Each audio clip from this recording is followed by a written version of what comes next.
Bismillahirrahmanirrahim. Assalamualaikum warahmatullahi wabarakatuh. Alhamdulillah, segala puji, puja dan sanjungan terbaik kita sampaikan kepada Allah Azza wa Jal yang hari ini memberikan kesempatan kepada kita semua untuk hidup kembali, numpang hidup di buminya ini. Segala puji bagi Allah yang telah membangunkan kita dari tidur kita semalam atau kematian kita semalam yang Allah cabut dan Allah pisahkan antara ruh kita dan jasad kita semalam, dan dengan kuasanya, dengan Rahman Rahimnya Allah, hari ini Allah perkenankan kita hidup kembali untuk melaksanakan ketaatan pada Allah Subhanahu wa taala.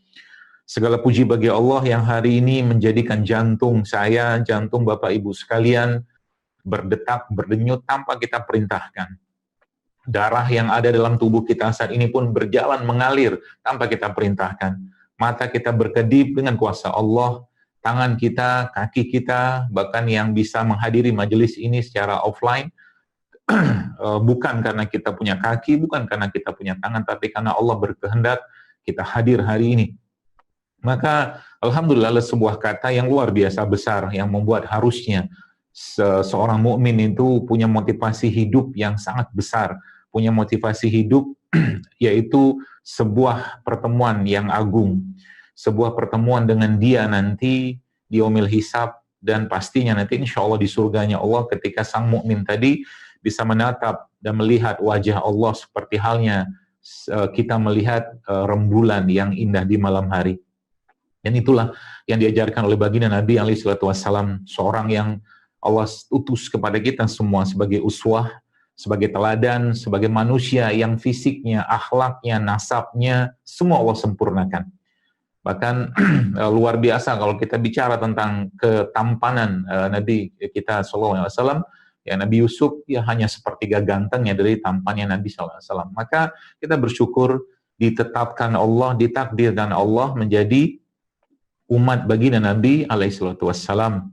Masya Allah, tabarakallahnya, dan hari ini saya bersyukur dan beruntung sekali diberikan kesempatan untuk memberikan, ya mungkin sharing lah ya, karena di depan saya ini ada banyak guru-guru, ada mungkin profesor, bapak doktor-doktor, wabil khusus orang tua yang saya hormati, Bapak Kiai Haji Ustadz Hasan Toha Putra, barakallahu fikum, dan segenap pengurus Badan Wakaf Sultan Agung, mulai dari Bapak Rektor Nyusula, Direktur Sultan Agung, Rumah Sakit Sultan Agung, dan semuanya. Masya Allah, semoga Allah berkahi, dan semoga Allah terus jaga kita, dan berikan kesempatan kita untuk terus memberikan yang terbaik kepada agamanya ini.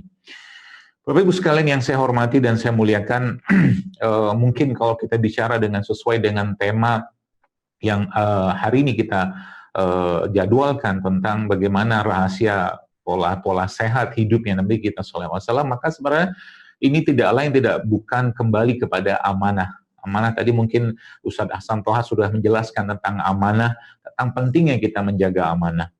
Jadi saya pribadi merasa bahwa ini perlu kita kuatkan kembali tentang amanah. Kalau mungkin tadi beliau menjelaskan tentang amanah wakaf, dan saya mengatakan subhanallah Bapak Ibu sekalian, saya beruntung dan cemburu kepada Anda semua, ya. Karena apa? Karena diberikan kesempatan untuk mendapatkan atau mengelola amanah yang sangat besar.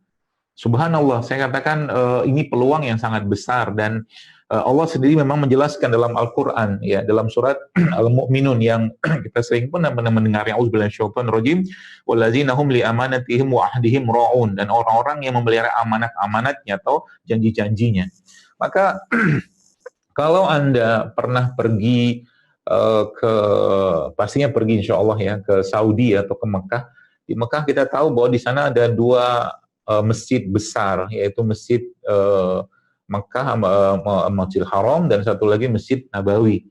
Tapi sebenarnya ada satu lagi masjid yang tidak kalah megah dan besarnya, yang dinyatakan juga oleh masyarakat sekitar sebagai salah satu masjid yang terbesar ketiga di sana, yaitu Masjid Aisyah Sulaiman Ar-Rajhi. Sulaiman Ar-Rajhi ini mungkin Bapak Ibu sekalian pernah dengar, atau mungkin saya yakin Ustadz Hasan Toha juga pernah membaca tentang sejarahnya Sulaiman Ar-Rajhi, yang beliau subhanallah ya memberikan atau mengelola wakaf sangat besar, Bapak sekalian. Jadi satu komplek itu perkantoran, hotel semua diwakafkan. Jadi Masya Allah, tabarakallah-nya, saya katakan beruntunglah kita, Anda khususnya yang diberikan amanah ini. Diberikan amanah untuk mengelola sebuah kekayaannya Allah, atau kekayaan Allah yang nggak boleh dijual, nggak boleh diperjualbelikan. Dan pahalanya pasti besar, ya. Karena apa? Karena wakaf itu salah satu, ya saya kira mungkin sudah pada tahu semua tentang salah satu rahasia besarnya umat Islam, ya, saat dulu, ya, sampai sekarang sebenarnya adalah karena wakaf ini. Jadi maka saya katakan mari kita bersyukur dan diberikan amanah, dan tapi berhati-hatilah juga, ya, karena apa? Allah sudah jelaskan dalam Al-Quran bahwa gunung-gunung dan langit saja ketika diberi amanah tersebut, mereka khawatir mengingkari atau tidak bisa melaksanakan amanah tadi. Maka diberikanlah amanah tersebut kepada manusia, kata Allah. Dan Allah di situ mungkin kita baca dalam ayat tersebut, ya, dalam surah Al-Ra'd itu Allah katakan sungguh manusia itu sungguh zalim dan sangat bodoh, kata Allah. Maka kita perlu belajar tentang itu, ya, termasuk hari ini mungkin saya tidak akan bahas tentang amanah, tentang Badan Wakaf Sultan Agung, itu bukan kapasitas saya, tapi izinkan saya mungkin memberikan, ya, mungkin sedikit pencerahan kepada Bapak Ibu sekalian, dan mudah-mudahan ini memberikan semangat kita untuk lebih mendalami lagi tentang Islam yang sangat luar biasa. Kalau kita pelajari tentang bagaimana sehatnya Nabi, sebagaimana kita ketahui bahwa Nabi kita alaihi salatu wassalam adalah manusia yang sangat-sangat sempurna fisiknya, ya. Manusia yang kalau mungkin saya boleh katakan perfect lah, ya. Mungkin dalam keseharian beliau itu hampir-hampir nggak ada sakit. Dan generasi zaman dulu, ya, generasi zaman dulu adalah generasi yang tidak seperti generasi zaman sekarang. Karena apa? Karena kalau kita lihat zaman sekarang banyak sekali masalah-masalah kesehatan yang sebenarnya boleh saya katakan kalau dikembalikan kepada Islam, maka banyak permasalahan-permasalahan kesehatan tadi bisa selesai. Kalau dikembalikan pada Islam. Jadi Islam sudah punya protokol yang sangat sempurna. Islam sudah memiliki petunjuk atau SOP yang sangat-sangat sempurna, dan kau tinggal ikutin saja, tinggal diikutin, tinggal dipraktekkan, dibiasakan, maka insya Allah kesehatan itu akan menjadi sebuah efek, ya. Sering saya sampaikan, kesehatan yang didapatkan oleh seorang yang beriman atau seorang mukmin adalah buah dari ketaatan dia pada Allah. Kesehatan seorang mukmin itu adalah buah dari ketaatan dia kepada. Kalau dia taat, ya, dan menjaga ketaatan tadi, istiqomah dalam ketaatannya, maka pasti sehat. Itu pesan pentingnya sebenarnya. Kurang sehat apa kalau kita melaksanakan semua hal-hal yang sudah dijelaskan oleh Allah Azza wa Jalla dalam rukun iman, rukun Islam, ya. Maka sering saya sampaikan bahwa syariat dalam Islam itu semuanya menyehatkan. Semuanya menyehatkan. Ya, tapi kita tidak melakukannya untuk sehat, kita melakukannya karena kewajiban dan ketaatan dan karena kebutuhan kita kepada Allah Subhanahu wa taala. Itu pesan pentingnya sebenarnya. Jadi semua syariat bisa menyehatkan, ya. Tinggal sekarang Masya Allah tabarakallah kalau kita kembalikan lagi, bahwasanya sejarah itu akan berulang. Yang boleh saya katakan peradaban besar Islam ini akan terulang kembali. Pertanyaannya, kita mau ngambil peran di mana? Kalau katakanlah mungkin ibarat kata sebuah bangunan yang ada batu batanya, ada semennya, ada pasirnya, katakanlah ada airnya. Nah, kita mau ngambil batu bata yang mana gitu kan? Kita mau ngambil peran pasir yang di mana? Kita mau ngambil peran air di mana?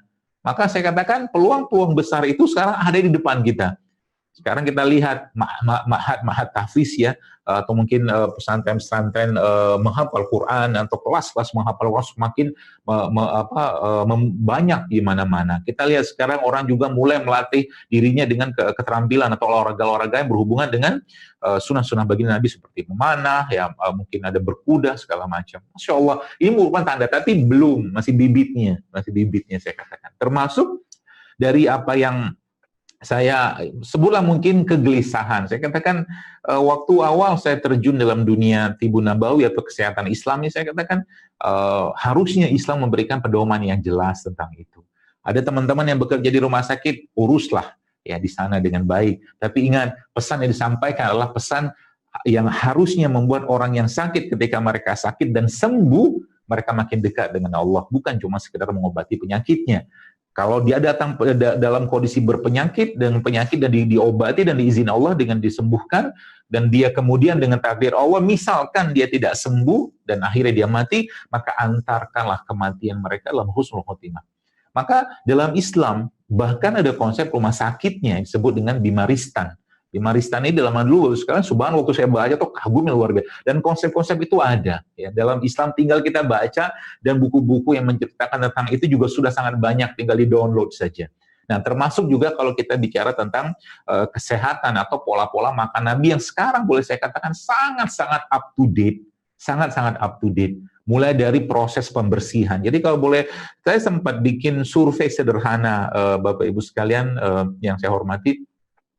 Survei itu saya tanya kepada di sosmed saya di Instagram khususnya, saya tanya kepada ibu-ibu yang saat itu pertanyaan memang khusus buat mereka. Saya katakan, berapa dari Anda di sini atau banyakkah dari Anda di sini yang setelah menerapkan pola-pola kesehatan Islam yang mungkin bahasa saya itu JSR-an gitu kan, itu mereka akhirnya diberikan anugerah oleh Allah Subhanahu wa taala untuk bisa hamil. Jadi ternyata waktu itu saya ingat, waktu itu saya dalam postingan itu saya mencatat itu ternyata Masya Allah tabarakallah ada sekitar 5.800 komen. 5.800 komen. Dan sebagian besar komen tersebut, mungkin kalau saya nggak sempat hitung semua, tapi saya reka-reka mungkin kasaran sekitar mungkin 1.000 sampai 2.000, itu subhanallah mereka bisa hamil dengan menerapkan pola-pola kesehatan yang dijelaskan oleh baginda Nabi alaihissalam, dan itu bisa kita praktekkan juga sekarang. Maka kalau boleh saya katakan, kalau ini kita kembalikan lagi Bapak-Ibu sekalian, kejayaan bagaimana pola-pola kesehatan ini, maka subhanallah para dokter, para mungkin perawat, ya, dan orang-orang yang mengajarkan ilmu ini semuanya, maka insya Allah kita akan panen pahala. Karena tujuan dari kesehatan tadi, kalau ulama-ulama menyebutkan bahwa makan itu sebenarnya tidak lain, tidak bukan adalah untuk menegakkan tulang sulbi kita untuk bisa beribadah kepada Allah. Itu sebabnya, walau kita baca dalam surat Al-A'raf, Allah berfirman, "A'udzubillahi minasyaitonir rajim, wa kulu wasrobu wa la tusrifu." Makanlah kalian, tapi jangan berlebihan. Ibnu Katsir rahimahullah mengatakan dalam penjelasan beliau bahwa setengah dari ilmu kedokteran, kata beliau, ada pada ayat ini. Setengah dari ilmu kedokteran ada pada ayat ini. Wa kulu wasrobu wa la tusrifu. Makan, silakan makan, tapi jangan berlebihan. Mau makan ini silakan, tapi stop. Kata Nabi SAW apa? Sepertiga untuk makan, sepertiga untuk minum, sepertiga untuk darah. Dan di dunia medis pun kita tahu, Bapak-Ibu sekalian, di dunia medis kita tahu bahwa ada satu proses yang dikenal sebagai autofagi. Autofagi itu bagaimana sel-sel dalam tubuh kita itu bisa memakan sel-sel yang lain, yang rusak, yang berpotensi menjadi sel-sel yang buruk, dan itu hanya bisa didapatkan atau dikerjakan oleh tubuh kalau tubuh dikondisikan dalam keadaan lapar. Itu subhanallah. Masya Allah, saya bilang dalam Islam, berarti hal-hal yang sebenarnya berupa protokol detoksifikasi, Islam sudah mengajarkan dengan sangat jelas. Maka kalau kita bicara di ujung nanti makanan, nanti kita akan bahas makanan, tapi sebelumnya benerin dulu badannya. Perbaiki dulu badannya, detoksifikasi dulu badannya. Kita tahu bahwa Islam memiliki konsep-konsep yang sangat jelas ya tentang proses detoksifikasi, dan saat ini dunia barat mungkin sekarang mulai meneliti tentang itu. Maka saya boleh sampaikan mungkin usul kepada Ustaz Hasan Toha ya, di Rumah Sakit Sultan Agung itu harus ada mungkin lembaga penelitian pengobatan Islam, atau kalau enggak seperti halnya ada satu dokter di Amerika Serikat, 3 dokter yang saya baca di sana. Mereka menerapkan pengobatan penyakit kronik degeneratif dengan menggunakan satu terapi yang ada dalam Islam, yaitu fasting, yaitu puasa. Dan subhanallah, buku itu saya baca, Masya Allah, ini semua ada dalam Islam. Mulai dari puasa 3 hari, puasa 2 hari, puasa yang diperpanjang, ya sepertinya puasa wisolnya Nabi, ya itu seperti itu. Tapi untuk pengobatan, dan ada puasa banyak sekali jenis-jenis puasanya. Saya katakan ini kalau kita kembangkan di sini, subhanallah, umat Islam harusnya menjadi umat yang sangat kuat, sangat sangat jauh dari penyakit. Karena Allah Subhanahu wa taala, waktu kita baca ya tadi, walaqad khalaqnal insana fi ahsani taqwim. Kalau boleh saya katakan Bapak Ibu sekalian, ya, kesempurnaan tubuh kita ini sudah sangat jelas Allah berikan. Mulai dari ketika kita diciptakan dalam perut ibu kita dengan kuasa Allah sehingga bisa menjadi manusia seperti sekarang, semua sudah sangat-sangat sempurna. Bahkan kalau kita membicarakan tentang konsep bagaimana pernah saya jelaskan dalam kajian saya juga tentang adanya makhluk-makhluk yang lain dalam tubuh kita, atau mungkin dalam surat Al-An'am ayat 38 Allah jelaskan situ tentang umat-umat ya. Jadi binatang melata dan umat-umat itu subhanallah saya katakan ini luar biasa. Kalau kita betul-betul mentadaburi ayat tadi, maka sebenarnya saya katakan kalau dikembali kepada konsep Islam tadi, maka kita punya protokol yang sangat jelas ya. Protokol pertamanya adalah protokol detoksifikasi. Protokol detoksifikasi. Protokol detoksifikasi itu protokol apa sih? Protokol puasa sebenarnya. Ya, kita punya 30 hari Ramadan, kita punya 6 hari Syawal, kita punya Senin Kamis, kita punya Ayyamul Bid, kita punya puasa sunnah. Kemudian kita punya juga puasa Daud. Subhanallah, ada 6 atau 7 jenis puasa yang itulah proses pembersihan yang paling baik. Hingga kalau Anda baca dalam Al-Quran, kita bacakan ayat dalam Al-Quran yang Allah sering kita baca waktu Ramadan dengan auzubillahi minasyaitonir rajim, ya ayyuhalladzina amanu kutiba alaikumusiyam kama kutiba alal ladzina min qablikum, kata Allah. Allah menjelaskan bahwa kami syariatkan puasa ya sebagaimana orang-orang terdahulu. Nabi dan Rasul ketika mereka membawa syariat ya, maka Nabi Rasul baru itu akan menghapuskan syariat Nabi Rasul sebelumnya. Tapi subhanallah, syariat puasa tidak Allah gantikan. Maka sebenarnya kalau kita lihat zaman sekarang, dunia ya pengetahuan atau ilmuwan-ilmuwan meliti tentang puasa, maka subhanallah, wa ma yantiqu anil hawa in huwa illa wahyu yuha, kata Rasulullah. Kata Allah, dan Muhammad SAW itu tidak bicara berdasarkan hawa nafsunya, tapi dia bicara atas dasar atau wahyu yang Allah berikan kepadanya. Maka tinggal ikutin saja, fattabi'uni yuhibbukumullah wa yaghfir lakum dzunubakum, kata Allah. Kalau kau cinta Allah, ikutin aku. Tinggal contoh Nabi SAW. Apa yang kita bisa contoh? Contoh. Apa yang kita bisa kerjakan? Kerjakan. Nabi katakanlah kalau mungkin kita lihat bacaan kitab Syama'il Muhammadi Imam Tirmizi, di situ jelaskan Nabi kita SAW itu badannya kan steraknya luar biasa, Pak Abu. Ya, six pack. Kalau mungkin bahasa hadis itu kan seperti batu bersusun. Seperti batu bersusun.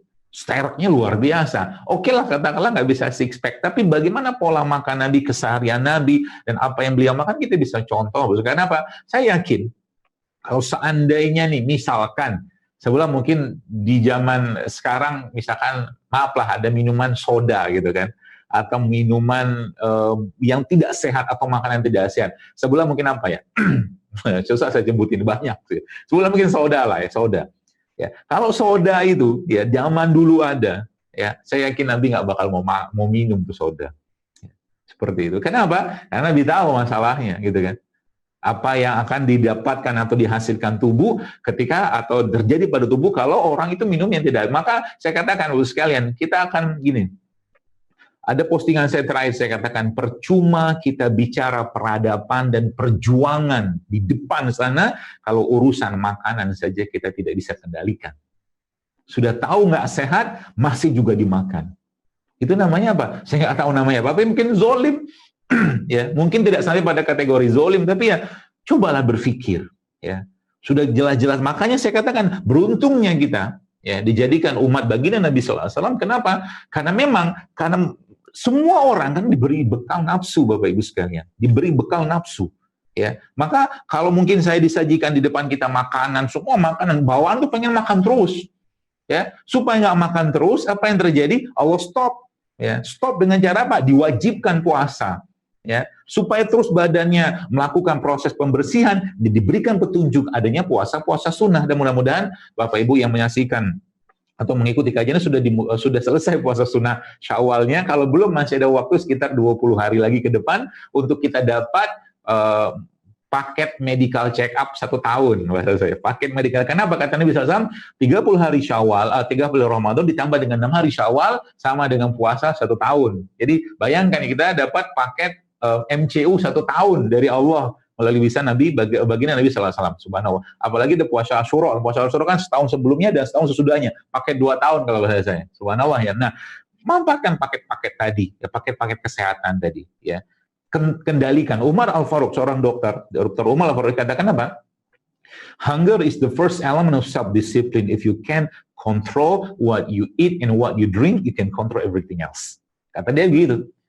Lapar adalah elemen pertama disiplinnya diri. Kalau Anda bisa mengontrol apa yang Anda makan dan Anda minum, maka Anda bisa mengontrol yang lain. Itu kunci dasar. Maka tidak heran Ibnu Katsir rahimahullah mengatakan bahwa separuh ayat atau separuh ilmu kedokteran ada pada itu tadi, ayat wa kulu washrabu wa la tusrifu. Konsepnya apa? Harus halal pastinya. Wa kulu mimma razaqakumullahu halalan thayyiban, kata Allah. Makan silakan kata Allah, tapi halal dan thayyib dia. Thayyib itu baik. Semakin banyak makanan yang kita makan yang baik-baik, maka semakin sehat badannya. Dan masalahnya sekarang, ya, sebagaimana kita ketahui sekalian, saya agak-agak khawatir ke depannya kalau urusan makanan tidak kita kendalikan, karena pengendalian sebenarnya kalau saya katakan industri pangan adalah industri pengendalian. Maka saya mungkin kalau boleh berpesan kepada Pak Hasan Toha, ya, Ustaz Hasan Toha, mungkin perlu juga diversifikasi ke depannya untuk membuat lembaga wakaf yang berhubungan dengan industri pangan, ya, atau mungkin industri pangan yang berbasiskan wakaf juga, untuk nanti mungkin bisa berbagi makanan sehat gratis, minuman sehat gratis, dan segala macam. Karena sekarang kita lihat di mana-mana sudah terlalu banyak makanan-makanan yang tidak sehat. Anda bayangkan, Ramadan, ini coba saya mencoba membuka mata rantainya dulu. Anda lihat, kita lihat Ramadan. Ramadan belum apa-apa. Waktu buka puasa, kita disuguhi dengan sirup-sirupan. Yang dalam sirup-sirup tadi ada peringatan. Dilarang minum buat ibu menyusui, ibu hamil, dan anak-anak di bawah 5 tahun. Banyak sekali seperti itu. Sekarang, kita lihat. Siapa mau tanggung jawab? Ya, maka dakwah, atau mungkin boleh saya katakan, urusan kesehatan ini, ya harus menjadi urusan, atau mungkin duta makanan sehat ini bukan hanya menjadi urusan satu orang, dua orang. Kita semua harus menjadi duta makanan sehat. Ajarkan mereka bagaimana Islam mengatur itu semua. Kalau itu sudah kita kerjakan, maka Masya Allah, tabarakallah-nya, banyak urusan bisa selesai. Ya. Jadi itu yang pertama saya katakan, paket pembersihannya. Kerjakan paket pembersihannya. Termasuk juga, ternyata memang saya tidak menemukan hadis yang menyebutkan al-ma'idatul baituda, bahwa perut itu rumah penyakit. Tapi kata itu subhanallah powerful-nya luar biasa. Ya, kalau mungkin bahasa orang-orang ilmuwan barat itu, health start with the gut. Jadi katakan tuh kesehatan tuh mulainya dari pencernaan atau perut gitu kan. Kalau perutnya bagus, baguslah insya Allah. Ya, baik apa yang dia makan, apa yang dicerna, seperti itu. Jadi itu maka sebab saya katakan kalau ini kita betul-betul praktekkan, ya mulai dari katakan puasanya tadi. Ya, puasanya tadi pastinya harapannya itu ya jangan lagi jadi fat state kita, subhanallah, waktu Ramadan, Bapak Ibu mungkin saya sedikit mereview waktu Ramadan, subhanallah, kita di Ramadan tuh dikasih waktu makan tuh sedikit sekali loh. Anda bayangkan ya, ada sekarang ada namanya teori 16-8, 16 itu puasa, 8 itu makan. Jadi fat state sama fast state-nya. Jadi 16 itu waktu makan, 8 itu fat state-nya. Jadi waktu Ramadan coba lihat, kita rata-rata, kalau ambil rata-ratanya kita bersahur ya pukul 4 pagi. Pukul 4 pagi kita sahur dan kemudian pukul 18-nya atau pukul 6 sore kita mulai berbuka puasa. Artinya 14 jam kita berpuasa nggak ada makanan. Otomatis tubuh akan mengganti cadangan makanan atau cadangan bahan baku energinya dari glukosa menjadi glikogen atau lemak, seperti itu seterusnya. Ya, maka subhanallah akhirnya kita dikasih kesempatan untuk berbuka puasa. Berbuka puasa ya paling setengah jam sudah cukup. Bahkan kadang-kadang subhanallah begitulah hawa nafsu ya. Sebenarnya nafsu itu jangan dimanjakan. Ketika orang itu berbuka puasa sekalian, maka mungkin 3 butir kurma, 5 butir kurma, 7 butir kurma dan segelas air putih udah mengenyangkan sebenarnya. Itu namanya, boleh saya katakan, itulah dunia. 14 jam nggak makan, ternyata dengan beberapa butir kurma dan seteguk air selesai semua urusan makan tadi. Selesai semua nafsu tadi. Nah ini apa yang terjadi kalau hal-hal seperti ini tuh dipraktekkan dalam keseharian kita? Ya, yang terjadi tubuh terus akan melakukan proses detoksifikasi. Itu sebabnya saya tidak heran baginda kita, ya Rasulullah SAW, ketika beliau meninggal dunia, kalau kita baca dalam kitab-kitab yang masyhur itu, ya termasuk kitab yang Tirmizi tadi, itu sebutkan Nabi kita SAW, waktu wafatnya beliau, ubannya beliau itu kan ada yang menyebutkan 3, ada yang menyebutkan 11, subhanallah ya. Kenapa? Karena mungkin boleh saya katakan proses penuaan atau aging dalam tubuh beliau itu mungkin sangat-sangat minimal atau nggak ada, karena Allah jaga terus badan beliau. Ya. Bahkan zikirnya beliau, tasbih, tahmid itu jadi makan untuk beliau. Itu kan urusan, mungkin kita tidak ada urusan dengan itu, karena itu khusus untuk Nabi. Tapi saya maksud di sini, bagaimana beliau SAW itu lebih banyak menjaga dirinya dengan cara untuk tidak banyak makan. Dan beliau tidak pernah kenyang seumur hidupnya, tidak pernah kenyang. Ya, dan kenyang adalah salah satu penyebab atau musuhnya iman. Kalau kita baca dalam kitab-kitab termasuk Timbul Qulubnya Ibnu Qayyim al-Jauziyah rahimahullah, dikatakan bahwa ada beberapa penyebab lemahnya iman. Ya, ada 5 itu secara umum. Yang saya akan garis bawahi cuma 2. Yang pertama apa? Terlalu banyak makan dan terlalu banyak bicara yang tidak bermanfaat. Satu lagi terlalu banyak tidur sebenarnya. Dan 3 hal tadi, Bapak sekalian, dalam Islam sangat dilarang. Ya. Makanya ada waktu-waktu dianjurkan oleh baginda Nabi SAW untuk untuk tidur, tapi dilarang juga tidur pada waktu tertentu seperti itu. Dan baginda Nabi SAW kalau kita lihat tidurnya cukup. Jadi orang-orang zaman sekarang mengatakan sains menjelaskan tentang perlunya tidur 6-8 jam. Nabi tidurnya segitu. Ba'da Isya beliau tidur. Nanti malam bangun, sholat. Ya. Nanti antara azan subuh dan iqomah beliau tidur. Tapi tidak tidur yang terlelap gitu kan, seperti itu. Jadi terlalu banyak kalau kita mau bahas ya tentang keseharian Nabi. Ada satu buku judul 24 jam bersama Rasul, itu subhanallah. Kalau kita baca buku itu, kita tahu bahwa Rasul itu perilaku hidupnya sangat-sangat sehat. Contoh mungkin. Ya, contoh yang lain. Mungkin kita pindah-pindah sedikit. Salah satu cara untuk mencegah ketakseimbangan ya mikroba dalam tubuh kita, khususnya dalam dalam mulut kita adalah dengan cara bersiwak. Bayangkan Bapak sekalian, subhanallah. Kalau kita baca hadisnya, kata Nabi apa? Kalau tidak memberatkan umatku, ya, maka aku akan wajibkan mereka untuk bersiwak setelah berwudu. Gini, kalau ada 5 sholat waktu, 5 sholat wajib, maka ada 5 kali wudu kita. Lalu Nabi menjelaskan, tidak memberatkan umatku, kata baginda Nabi SAW, maka aku akan wajibkan mereka bersiwak sebelum sholat. Maka ada sholat 5 waktu tadi kan, ada 10 kita. Jadi bayangkan setiap sholat itu, ini baru sholat wajibnya. Kalau hitung-hitungan kita, sekalian, maka kurang lebih sekitar 20 kali kita bersiwak setiap hari. Dan siwak kalau kita baca penelitian itu Masya Allah, tabarakallah, terlalu banyak manfaat dari siwak. Kayu siwak ya, bukan odol. Kayu siwak ya saya maksud. Itu salah satunya, Bos sekalian. Maka tadi saya katakan protokol awalnya adalah puasa. Maka umat ini bisa besar, umat ini bisa menjadi umat yang kembali meraih kejayaan. Tadi kalau apa? Kalau salah satunya, kalau boleh saya katakan, mengurangi makan. Saya kalau melihat badannya Bapak Kiai Hasan Toha, Masya Allah, ya, saya yakin beliau orang yang sangat menjaga makanan. Ya, kenapa? Nggak kelihatan. Jadi zaman dulu waktu saya masih di Semarang, saya lihat masih seperti itu aja badannya. Ya tidak terlalu kurus, ya kurus banget, krepeng enggak, gemuk banget enggak. Saya coba Bapak Ibu tanya sama beliau apa yang dimakan dan bagaimana beliau masih sangat fit dalam kondisi seperti sekarang. Ya, saya sangat yakin ada rahasia-rahasia itu yang kuncinya adalah kembali ke ayat tadi. Wa kulu wasrabu wala tusrifu, makan tapi jangan berlebihan, makan yang halal, ya, makan yang thayyib gitu kan, kata Allah begitu, seperti itu. Nah, ini protokol pertama lah, protokol detox ya. Maka kalau ini ya fasting klinik itu di mungkin rumah sakit Islam Sultan Agung itu dibuat, Masya Allah ya, fasting klinik, ajarkan mereka mengenal sunnah Nabi, mengobati orang kolesterol, mengobati orang asam urat, mengobati penyakit-penyakit, bahkan penyakit seperti diabetes yang saya baca dalam buku The Fasting apa tuh ya, lupa saya. Ada 2 dokter, Bapak Ibu nanti bisa lihat itu. Dokter itu namanya James Dinick sama Jason Fung. Mereka menerapkan pola-pola puasa, which is itulah puasa-puasa sunnah menurut saya, kepada orang-orang yang sudah 15 tahun, 20 tahun mengidap kencing manis, ya, dan bahkan sudah terapi dengan insulin. Ternyata dengan pola puasa, dengan protokol yang ketat pastinya, itu ternyata mereka bisa kembali normal gula darahnya. Subhanallah. Ya.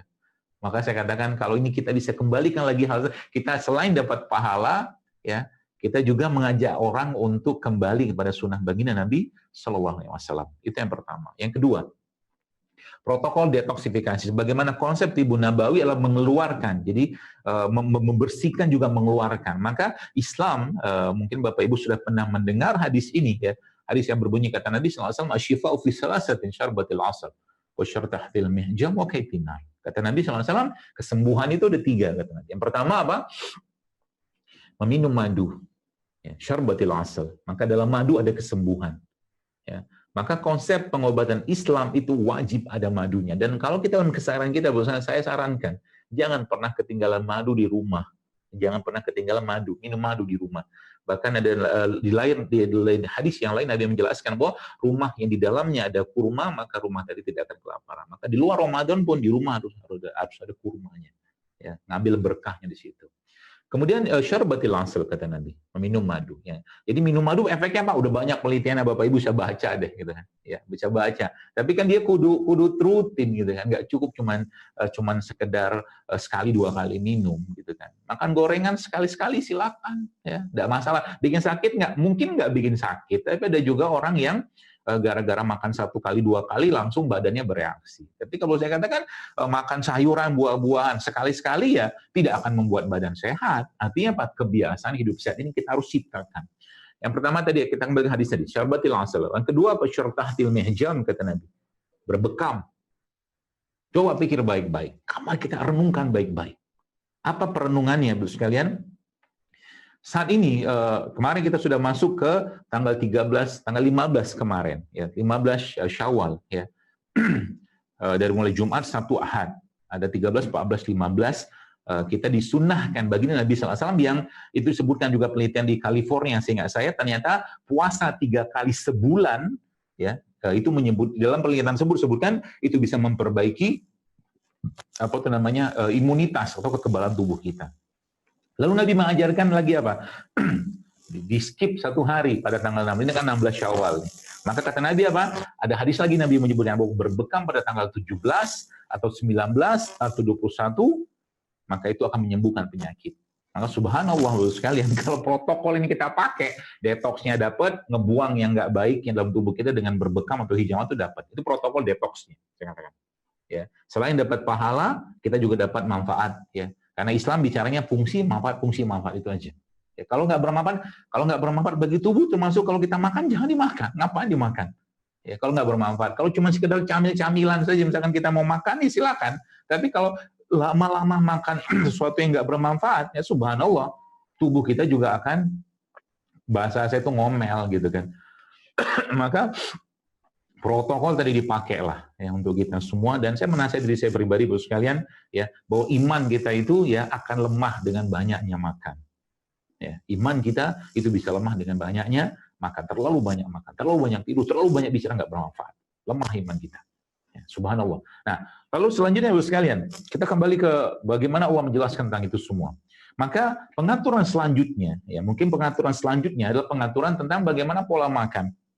Ya, pola makan yang baik dalam keseharian kita. Bagaimana kita mentadabburi ayat atau mungkin mempelajari ayat ini? Sebenarnya simpel. Kalau Bapak Ibu baca di surat Abasa, saya juga pernah menulis tentang itu waktu itu, seingat saya, atau di kajian saya katakan, Abasa itu, diet Abasa itu dietnya sangat baik sekali kalau kita mau kerjakan. Ya, kalau isi piring kita itu kita bagi 3, maka 4/6 adalah sayuran dan buah-buahan. Kemudian 1/6-nya adalah biji-bijian, dan 1/6-nya lagi nanti akan ada protein. Ya, baik hewani atau nabati. Dan Islam bukan vegetarian, maka makanlah daging, tapi yang berlebihan. Ya, makan daging karena ada asam amino yang ada di daging tidak ada pada tumbuhan. Ya, maka makan daging tidak masalah. Cuman kontrol makanannya. Ya, kurma sangat sehat, tapi kalau sehari seseorang makan kurma sekilo, masalah juga untuk badannya. Madu sehat, tapi kalau sehari minum madu seliter juga nggak baik, gitu kan? Apalagi macam-macam lah, pokoknya berlebihan, gitu kan? Itu jadi pola makannya itu diatur di situ, ya. Maka di sini dunia mungkin boleh saya katakan dunia nutrisi, dunia diet segala macam itu mengenal ya konsep food combining seperti yang sekarang kita banyak kenal. Itu memang jangan mencampurkan makanan terlalu banyak, gitu kan. Maka Nabi kalau lo pengen makan kata Nabi 1/3 untuk makan, 1/3 untuk minum, 1/3 untuk udah. Itu sebabnya dalam Islam makan bukan untuk kenyang, tapi makan itulah memberi hak ke badan kita. Kasih dia haknya. Haknya apa? Ya makanan-makanan yang kalau sering saya sampaikan itu living food. Dan itu gampang kok sebenarnya kalau kita memperbaiki. Dan akibatnya Bapak sekalian, apa yang terjadi gini? Sebenarnya tubuh kita ini diberikan kemampuan oleh Allah untuk memperbaiki dirinya sendiri. Asal diberikan bahan bakar, yang bahasa saya itu bahan bakar dan bahan baku yang tepat dan kondisi yang tepat. Kalau sudah diberikan kondisi seperti, maka insya Allah dia akan memperbaiki dirinya sendiri kok. Ada puasa, ada bekam, masya Allah ya. Tambah lagi dengan ada makanan-makanan yang halal dan thayyib. Nah, lalu kita berlanjut ke edisi selanjutnya tentang tadi kalau kita makanan tentang konsep isi piring ya. Si piring ya. Jadi kalau si piring itu kalau dibagi dengan 3 tadi, maka insya Allah tidak akan banyak masalah kepada kita. Asal jangan berlebihan juga. Ya. Kemudian yang selanjutnya adalah bagaimana Al-Quran menjelaskan tentang tanaman-tanaman yang ada pada Al-Quran atau tumbuhan-tumbuhan yang ada pada Al-Quran. Ya. Ada 21 jenis tumbuhan Al-Quran. Ya. Ada beberapa mungkin kita tidak bahas semua. Ada madu di situ, kemudian ada zaitun, ada habatus sauda, ada bawang putih, ya, ada wangi-wangi macam-macam lah. Ya. Nah, yang akan saya bahas hari ini, sekarang mungkin tidak banyak, tapi mudah-mudahan ini bisa memberikan semangat untuk kita menjaga badan ini. Kalau kembali ke konsep awal tadi tentang amanah yang disampaikan oleh Ustadz Hasan Toha tadi, ya maka berpikirlah. Kalau saya katakan, cobalah kita berpikir. Ketika Allah menciptakan kita dalam keadaan yang sempurna, maka berazamlah, berniatlah untuk mengembalikan titipan raga ini kepada Allah dalam keadaan yang baik pula. Jangan dizolimi. Seperti itu. Jangan terus-menerus badan ini dimasukin dengan makanan-makanan, minuman, segala macam yang nggak baik, sekalian. Janganlah. Ya, maka mulai hari ini boleh saya katakan, mari kita berazam ya untuk menjadikan hidup sehat itu sebagai bagian dari rasa syukur, bagian ketaatan kita pada. Dan bagaimana protokolnya simpel, tinggalkan yang nggak baik dulu. Sebelum tinggalkan yang baik, bersihkan dulu dengan puasa, dengan berbekam. Ya, baru ya kita meninggalkan yang nggak baik, lalu isi dengan yang baik-baik. Nah, apa isinya? Isi yang baik itu boleh saya katakan. Nah, kita lihat secara syar'inya atau secara tuntunan bagi Nabi SAW terlalu banyak kalau kita mungkin sampaikan di sini. Tapi kalau boleh saya katakan ada tiga hal yang penting yang mungkin saya menyarankan Bapak Ibu sekalian untuk mulai dirutinkan. Mulai dirutinkan. Dan inti efeknya itu akan luar biasa. Kalau sudah yang tidak baik ini di stop terus sekalian, dan kita tahu kok mana yang baik, mana yang tidak baik atau kurang baik lah. Kita tahu. Gak usah saya bahas lagi ini nggak baik, nggak. Udah kita paham kok. Ya. Mie instan semua sudah tahu nggak sehat, gitu kan. Tapi kalau sekali-sekali makan boleh nggak? Ya boleh aja sih. Ya, tapi kalau saya pribadi nggak mau. Kenapa? Kadang-kadang ada banyak penyakit yang tiba-tiba gara-gara makan satu bahan tertentu, tiba-tiba muncul autoimunnya, muncul apa segala macam. Mendingan nggak usah, menurut saya. Seperti itu. Ya. Nah, yang pertama madu, boleh saya katakan madu. Jangan pernah tinggalkan madu sekarang. Ya. Yang kedua kurma. Nah, yang ketiga zaitun. Yang keempat ada 4 maaf. Madu, kurma, zaitun, dan habatus sauda. 4 ini kita pegang tiap hari. Kenapa? Kayak sekarang orang heboh luar biasa dengan ya pasti heboh dunia ya dengan orang bergelimpangan mati dengan COVID ini. Semoga Allah jauhkan kita semua kaum muslimin dan negara kita ini dari wabah ini dan dijauhkan lagi dari wabah yang lain ya. Kita tidak tahu ke depannya seperti apa. Bisa jadi ada wabah-wabah yang lain lagi ke depan. Terus sekalian kita tidak tahu. Tapi boleh saya katakan, mari kita jaga dulu lah. Siapkan payungnya dulu. Sehingga nanti kalau sudah ngerti konsepnya, maka kita akan tenang kita menghadapi ini semua. Ya, Bapak. Jadi itu 4 hal tadi, madu, zaitun, kurma, habatus sauda. Ya. Dan silakan Bapak Ibu mungkin baca penelitian-penelitian tentang itu sudah sangat-sangat banyak sebenarnya. Ya, 4 hal tadi. Karena terlalu banyak kalau kita bahas ya. Saya boleh kan 4 hal tadi kunci dulu. Ya. Ya, jangan pernah lepaskan. Dalam bentuk apa kita makan ini gampang sebenarnya, ya. Terus sekarang kita lihat lagi, kita mulai turun lagi. Jadi kalau kita bicara tentang Al-Quran, kita turun lagi ke negeri ini. Negeri ini, Bapak sekalian, kalau boleh saya katakan adalah blessing country. Kita ini negeri yang diberkahi. 350 tahun ya kita dijajah Belanda. Yang diambil sama Belanda ya rempah-rimpang dari zaman dulu seperti itu kan. Ya, maka Masya Allah kearifan lokal itu jadikan sarana kita bersyukur pada Allah. Jadi kalau boleh saya katakan penyakit-penyakit degeneratif dan itu saya buktikan dari akun saya, dari sosmed saya, dari Instagram itu ternyata ketika mereka jadi gini. Ada satu kata yang sangat baik yang saya dapatkan itu. If you want to cure disease, you have to stop what make you sick. Jadi kalau Anda mau ngobatin penyakit, harus stop dulu yang bikin sakit itu apa. Ya, sekarang kita lihat terlalu banyak makanan-makanan yang tinggi karbohidrat, banyak bahan-bahan sintetiknya segala macam. Itu kan di stop dulu lah itu. Dan puasakan dulu. Seperti itu. Jadi Bapak sekalian, Oh, lalu ternyata tadi saya katakan rempah-rimpang waktu saya survei sederhana ala-ala saya itu ternyata efek kan luar biasa ya. Cuman pengen bersih-bersih darah doang, minum kunyit ya, tambahkan sedikit sama jahe, tambahkan sedikit sama serai jadi hamil gitu kan. Banyak sekali efeknya itu saya katakan tubuh kita tuh ya banyak sekali kejutan-kejutan yang Allah sudah siapkan kalau diperbaiki badannya. Maka kalau boleh saya katakan, ya ilmu nutrisi ini jangan lagi kita tinggalkan. Saya berharap mudah-mudahan, saya tidak tahu kalau berkenan gitu kan.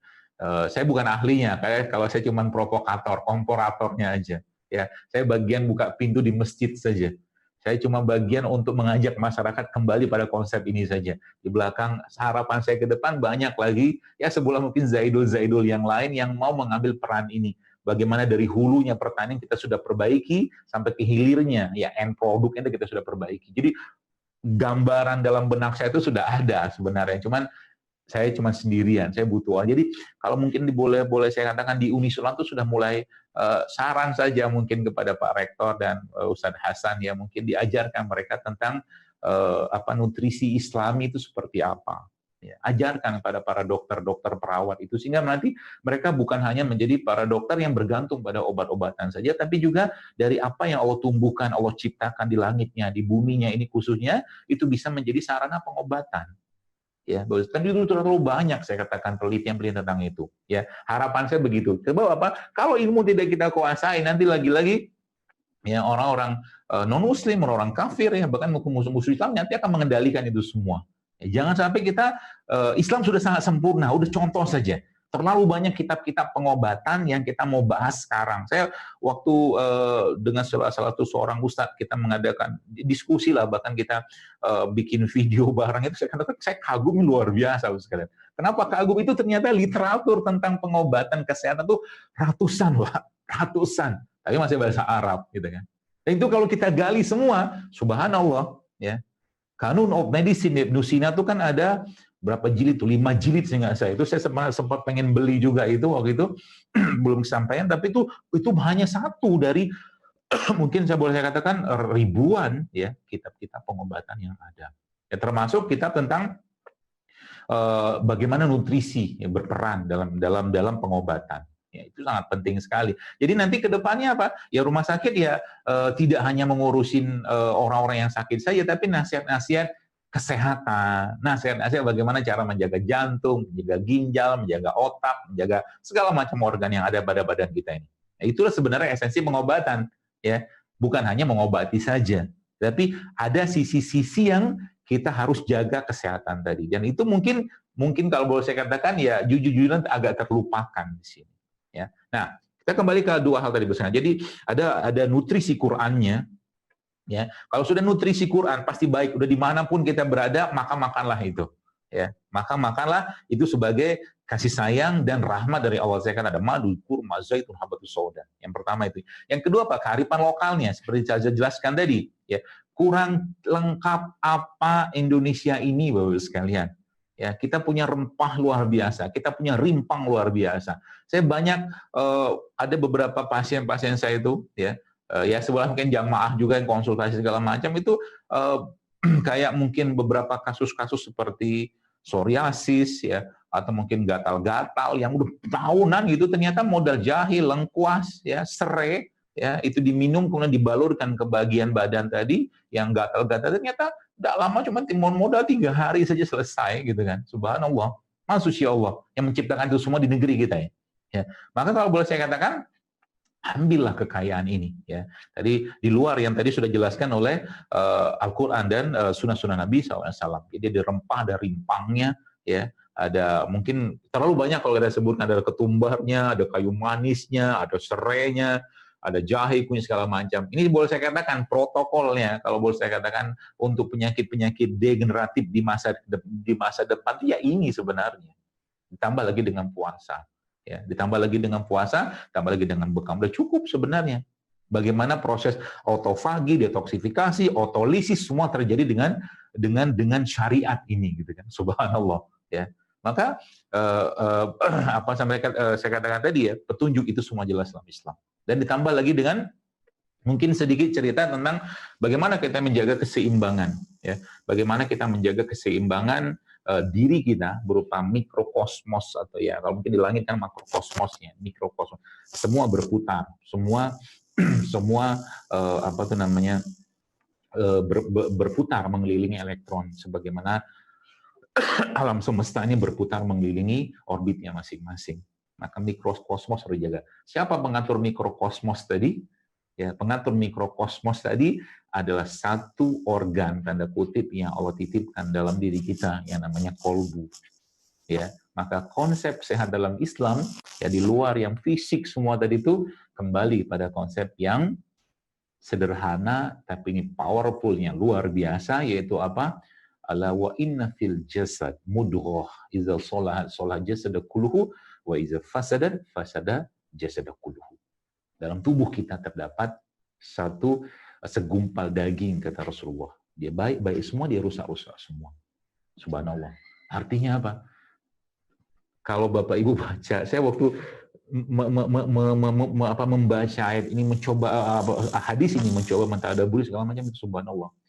Bahkan banyak ulama menjelaskan tentang dahsyatnya kolbu ini. Ya. Dan kalau diterapi sekalian, apa terapi buat kolbu tadi? Cuma dua. Terapi kolbu tadi Islam dan Al-Quran.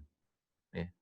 Obatnya cuma dua, Islam dan Al-Quran. Maka sampaikan kepada mereka ya tentang Islam tadi dan Al-Quran tadi. Maka saya katakan bahwa Al-Quran itu menjadi obatnya. Ya, maka Al-Quran itu menjadi obatnya. Obat buat siapa? Buat kolbunya, obat buat fisiknya. Dan Al-Quran itu memberikan vibrasi. Al-Quran itu memberikan getaran bagi siapa yang meyakininya, bagi siapa yang mengimaninya, bagi siapa yang merasakan getaran dari Al-Quran tadi. Ya.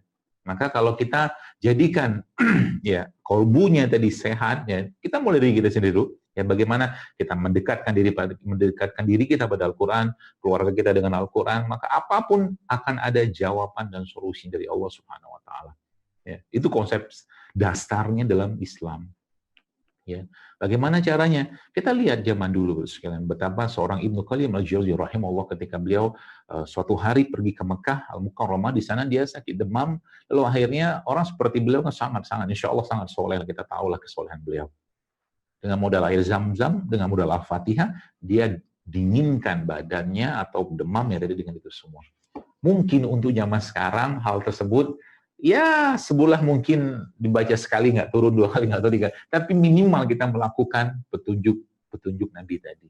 Lama-lama dengan kita semakin dekat dengan Al-Quran, dengan semakin yakin dengan Al-Quran, dan pola-pola pengobatan langit yang lainnya, itu subhanallah efek luar biasa. Saya pernah bertemu dengan seorang waktu saya sholat di satu tempat lah di masjid, tiba-tiba ada seorang perawat, ya, saya kenal lama gitu, dia menemui saya di Jakarta, di mana itu lupa itu kan, dia cerita ke saya, sekarang ngapain Pak, saya bilang gitu kan, oh sekarang saya jadi kepala perawat Okadok, dia bilang gitu. Oh Masya Allah, semoga berkah. Saya kata, Bapak pernah berpikir nggak bagaimana cara mendakwahi keluarga ketika orang-orang atau keluarga mereka tuh dioperasi?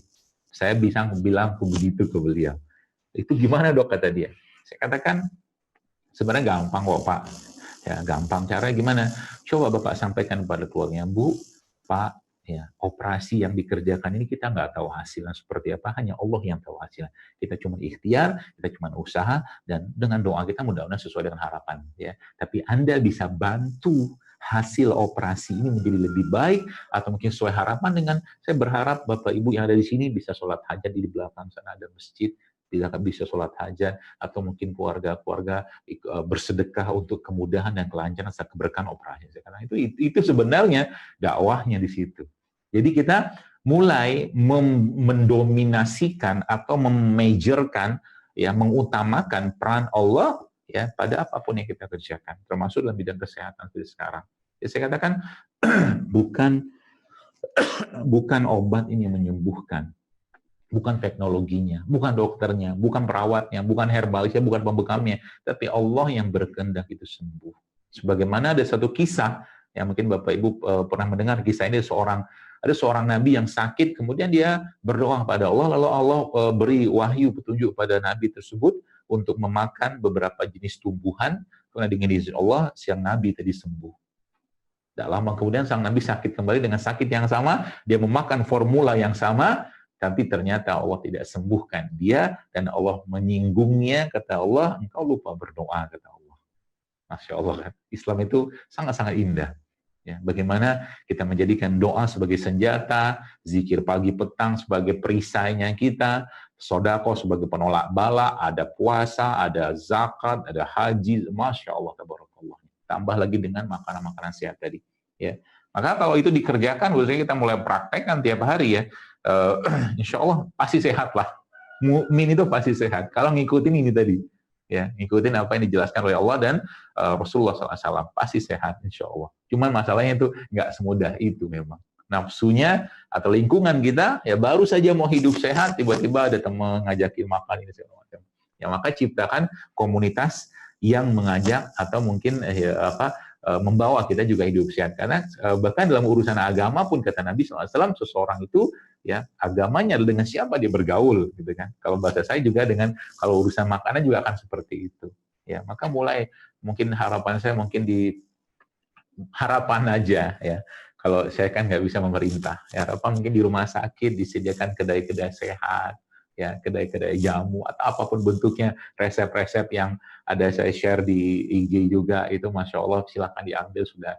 Kalau Ustadz Hasanto sudah mewakafkan dalam bentuk mungkin harta atau apapun, kalau saya apa yang ada di Instagram sudah saya wakafin juga untuk Allah, mudah-mudahan bermanfaat. Saya kira mungkin itu sekalian, semoga bermanfaat dan mudah-mudahan ini menjadi semangat kita untuk mengembalikan kesehatan ini kepada petunjuk baginda Nabi SAW. Dan mungkin satu lagi mungkin sebagai penutup, kalau habis ini kalau ada pertanyaan silakan, tentang bagaimana konsep-konsep apa itu namanya simbiosis ya, atau simbiotik dalam badan kita. Ya. Mungkin kita pernah mendengar ada istilah ada probiotik, ada prebiotik. Jadi probiotik ya tentunya kita tahu itu adalah salah satu makanan atau produk yang bisa menyatakan dengan adanya bakteri-bakteri di sana. Ya. Prebiotik adalah makanannya probiotik. Ya. Maka ya prebiotik dari mana ya? Sayur, buah segala macam itu prebiotik semua. Termasuk kurma juga salah satu prebiotik yang paling baik. Ya. Madu juga ada mengatakan prebiotik, ada yang mengatakan probiotik. Ala kulihal, yang saya mau jelaskan atau saya mau mengajak Anda, mari kita mulai gaungkan ya ke depan ini. Karena boleh saya katakan, kita nggak tahu sekali lagi buat sekalian wabah ke depannya kayak apa. Ya, entah virus, entah apapun lagi ke depan, waliyahzubillah kita berlindung pada Allah dari itu semua, ya, tapi kita harus siap dengan. Dan sarananya adalah dengan cara menguatkan kembali umat-umat atau makhluk-makhluk yang ada pada tubuh kita ini. Yaitu apa? Ya bakteri-bakteri yang hidup normal di usus, bahkan di usus ada saya pernah baca sekitar 19 juta jenis bakteri normal di sana, dan itu banyak nggak diketahui, dan semuanya ada bakterinya. Ya, maka saya katakan probiotik dan prebiotik ini menjadi masa depan kita ke depan, ya masa depan kesehatan ke depan. Kalau kita mau kembangkan, ya kembangkan menjadi salah satu sarana untuk menjaga tubuh kita dari berbagai macam penyakit, ya virus, bakteri segala macam. Ya, dan kita Indonesia juga sangat populer dengan berbagai macam jenis makanan-makanan fermentasi lah atau probiotik tadi ya. Itu sebabnya saya dengan beberapa teman-teman juga mulai mengajarkan tentang cara membuat probiotik sederhana untuk kedepannya, ya agar masyarakat ini semakin aware. Dan itu kalau saya pribadi memang tidak ada kapasitas di dunia keilmuan seperti Bapak Ibu yang ada sekarang, Bapak doktor segala macam ya, tapi saya bermain di masjid saja ya untuk mengajak umat kembali pada konsep-konsep ini. Insya Allah mudah-mudahan Allah mudahkan semua niatan kita, semoga Allah ikhlaskan. Dan lagi-lagi saya katakan ya pengobatan atau kesehatan termasuk dunia pengabdian. Ya, maka ikhlaskan niat kita untuk mengajak orang sehat, ya bukan semata-mata karena ada keuntungan di sana, tapi karena ada keberkahan dan kebaikan yang kita dapatkan di situ. Ya, karena dia dunia pengabdian. Demikian juga dengan dunia pendidikan, juga dunia pengabdian.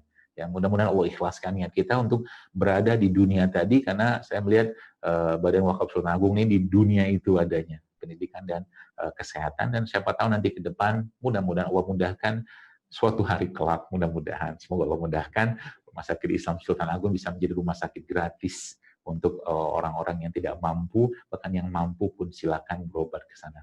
Allahumma amin. Wallahu a'lam bishawab. Assalamualaikum warahmatullahi wabarakatuh.